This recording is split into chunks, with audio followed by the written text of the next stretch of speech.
कल्पना कीजिए, अरब सागर फिरते भरी राह, एक छोटी मछली पकड़ने वाली नाव एनवी कुबेरा धीरे धीरे मुंबई की तरफ बढ़ रही।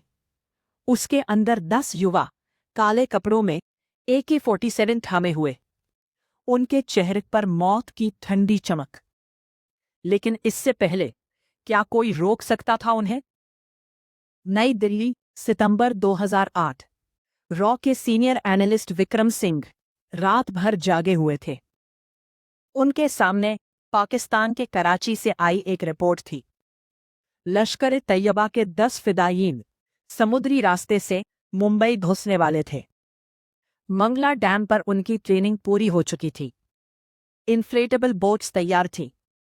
टारगेट साफ थे: ताजमहल पैलेस, ओबेरॉय ट्राइडेंट और छत्रपति शिवाजी टर्मिनस। विक्रम ने रिपोर्ट तुरंत मल्टी एजेंसी सेंटर में भेज दी। लिखा था, इमीडिएट एक्शन रिक्वायर्ड। IB ने भी कंफर्म कर दिया। लेकिन फाइल दिल्ली के ब्यूरोक्रेटिक गलियारों में चढ़ने लगी। जॉइंट सेक्रेटरी ने नोट लगाया, पहले भी कई अलर्ट आए थे, कुछ नहीं हुआ। ओवर रिएक्टिव न हो। फाइल वेस्टर्न नेवल कमांड और महाराष्ट्र DGP के ऑफिस पहुंच गई। राम प्रधान समिति की रिपोर्ट बाद में साफ बताएगी। अगस्त 2006 से ही 26 से ज्यादा इंटेलिजेंस अलर्ट आए थे। 6 अलर्ट समुद्री रास्ते से फिदायीन हमले के, 11 मल्टीपल सिमल्टेनियस अटैक्स के, 3 कमांडो स्टाइल के, लश्कर के ट्रेनिंग कैंप, समुद्री तैयारी और मुंबई के लग्जरी होटलों पर हमले की प्लानिंग की खबरें RAWA और IB के पास थी। फिर 18 नवंबर 2008 अमेरिकी इंटेलिजेंस ने RAWA को GPS कोऑर्डिनेट्स भेजे। एक लश्कर की शिप भारतीय जनसीमा की तरफ आ रही है। विक्रम ने खुद फोन उठाया, इस बार स्पेसिफिक है, एक्शन लो। लेकिन दिल्ली में कोई हाई लेवल मीटिंग नहीं बुलाई गई। मुंबई पुलिस को सिर्फ एक सामान्य एडवाइजरी भेजी गई। कोई स्पेशल टास्क फोर्स नहीं बनी। मुंबई नौसेना हेडक्वार्टर कैप्टन अरुण मेहता को अलर्ट मिला, अरेबियन सी में संदिग्ध जहाज संभव। उन्होंने कोस्ट गार्ड को फोन किया, एक्स्ट्रा पेट्रोलिंग लगाओ।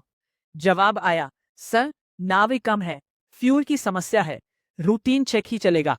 समय बीतता गया, चेतावनियां तेज होती गई, लेकिन कोई सुनने को तैयार नहीं था।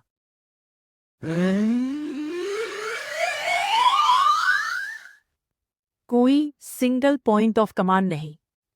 रॉ से IB तक, फिर राज्य सरकार और पुलिस तक, सब कुछ ब्यूरोक्रेसी के जाल में फंस गया। MV कुबेर जैसी संदिग्ध नाव पर नजर रखने के बजाय रूटीन पर छोड़ दिया गया। 26 नवंबर 2008 शाम 7:30 बजे MV कुबेर मुंबई से सिर्फ 4 नॉटिकल मील दूर थी। कोस्ट गार्ड का एक पेट्रोल बोट उसे देखता है, लेकिन फिशिंग ट्रॉलर लग रही है कहकर आगे बढ़ जाता है। रात 9 बजे कोलाबा के बदवार पार्क पर इन्फ्लेटेबल बोट्स रुकती है।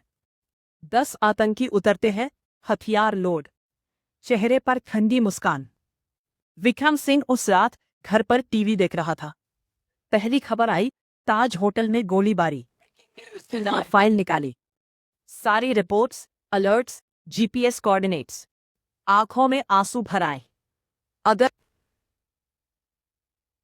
एक साइन होता, एक फोन कॉल, एक एक्स्ट्रा पेट्रोल, तो शायद आज सैकड़ों परिवार अपने अपनों का इंतजार नहीं करते। अगले 60 घंटे मुंबई जलती रहे।